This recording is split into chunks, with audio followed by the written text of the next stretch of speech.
গুয়াহাটি বিশ্ববিদ্যালয়ে উপাচার্যের ইস্তফা দাবি। উপাচার্য ননীগোপাল মহন্তের ইস্তফার দাবিতে স্মারকপত্র তুলে দেওয়া হলো স্বয়ং উপাচার্যের হাতেই। শ্যামকানুকে বিশ্ববিদ্যালয়ের কাজের বরাত দেবার অভিযোগ। বেআইনিভাবে নিজের ভাইকে কাজের বরাত দেন উপাচার্য। গুয়াহাটি বিশ্ববিদ্যালয়ের উপাচার্য ননীগোপাল মহন্তের ইস্তফার দাবিতে স্মারকপত্র পেশ করল AJYCP। বিশ্ববিদ্যালয়ে গিয়ে সরাসরি উপাচার্যের হাতে স্মারকপত্র তুলে দেন AJYCPর সভাপতি পলাশ চাংমাই এবং সাধারণ সম্পাদক বিজন বায়নের নেতৃত্বে এক প্রতিনিধি দল। জুবিনের খুনের ঘটনায় মূল অভিযুক্ত হিসেবে উঠে এসেছে ননীগোপাল মহন্তের ভাই শ্যামকানু মহন্তের নাম। উপাচার্য অধ্যাপক ননীগোপাল মহন্তের বিরুদ্ধে বেআইনিভাবে তার ভাই শ্যামকানুকে বিশ্ববিদ্যালয়ের নানা কাজের বরাত পাইয়ে দেবার অভিযোগ।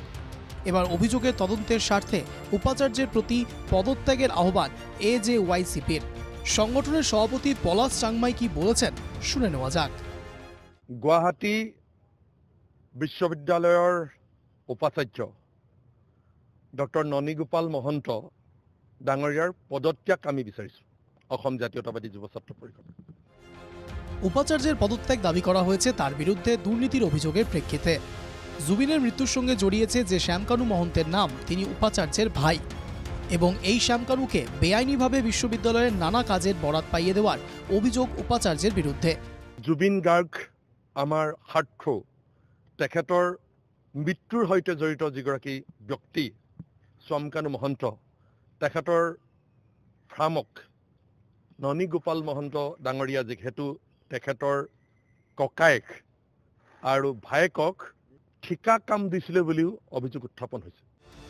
উপাচার্য ননীগোপাল মহন্তের বিরুদ্ধে দুর্নীতির নানা অভিযোগ উঠেছে। এসব অভিযোগ নিয়ে তদন্ত হওয়া উচিত বলে মত প্রকাশ করেছে AJYCP। তদন্ত শেষ না হওয়া পর্যন্ত উপাচার্য পদ থেকে সরে দাঁড়াতে বলা হয়েছে ননীগোপাল মহন্তকে। এনেধৰণে কেইবাটাও অভিযোগ উত্থাপন হৈছে, গতিকে এই অভিযোগে বিশ্ববিদ্যালয়খনৰ বিদ্যাতনিক যিটো দিশ, সেই দিশটোতো ক'ৰবাত নহয় ক'ৰবাত ক্ষতি কৰিব। সেয়েহে আমি ডক্টৰ ননীগোপাল মহন্ত ডাঙৰীয়াৰ পদত্যাগ বিচাৰিছোঁ আৰু আমি কৈছোঁ যে এইটো এটা এনকোয়ারি হ'ব লাগে। এনকোয়ারি নোহোৱা পৰ্যন্ত আপুনি পদত্যাগ কৰক। উপাচার্যের সঙ্গে সাক্ষাতের সময় প্রতিনিধি দলে ছিলেন সংগঠনের সাধারণ সম্পাদক বিজয় বায়নও। তার অভিযোগ, তার বিরুদ্ধে দুর্নীতির অভিযোগ ধামাচাপা দিতে চাইছেন উপাচার্য। এ প্ৰসংগে AJYCPৰ সাধারণ সম্পাদক বিজয় বায়ন কি বলেছেন শুনে নেওয়া যাক। ৰাজ্যমণ্ডিত গুৱাহাটী বিশ্ববিদ্যালয়ৰ যিগৰাকী উপাচাৰ্য আছে, তেখেতৰ বিৰুদ্ধে ইতিমধ্যে বিভিন্ন সামাজিক বিভিন্ন ইলেক্ট্ৰনিক মাধ্যমত অভিযোগ উত্থাপন হৈছে যে অভিযোগ মানে বিভিন্ন কামত তেখেতে দুৰ্নীতিৰ এক অভিযোগ উত্থাপন হৈছে। আৰু উপাচাৰ্য ডাঙৰীয়াই কিন্তু কেৱল মাত্ৰ মানহানি গোচৰ দিম বুলি কৈয়ে গোটেই বিষয়টো শেষ কৰিব বিচাৰিছে। দুর্নীতির অভিযোগ ইস্তফার দাবিতে স্মারকপত্রটি তুলে দেওয়া হয়েছে খোদ উপাচার্যের হাতেই। এরপর স্মারকপত্রের প্রতিলিপি পাঠানো হবে রাজ্যপাল, মুখ্যমন্ত্রী এবং শিক্ষামন্ত্রীর কাছে।